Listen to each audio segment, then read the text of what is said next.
Hi everyone! Magkukulay naman po ako ng aking hair at ayan, nagwash na siya. Ang last na kinulay ko po dyan ay itong Harley Quinn Mixed Blue Hair Dye ng Cello Wax. So may hair tutorial po ako niyan sa YouTube channel ko.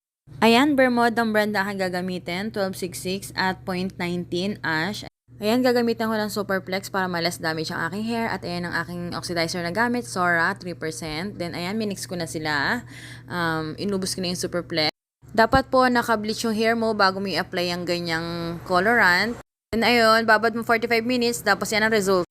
Yes, hindi po yan siya pantay, pero happy ako sa result ng aking hair kasi pinaghirapan ko yan. At ayun nga, kasi ang hair ko ay one spool lang po yan siya, binibleach. So, kaya ganyan, kulang-kulang ang kulay niya. So, happy naman ako kasi hindi naman na-damage yung hair ko. Yun lang, iniingatan ko lang siya, kaya one spool lang siyang binibleach. Thank you for watching, Judy Escalante po ito.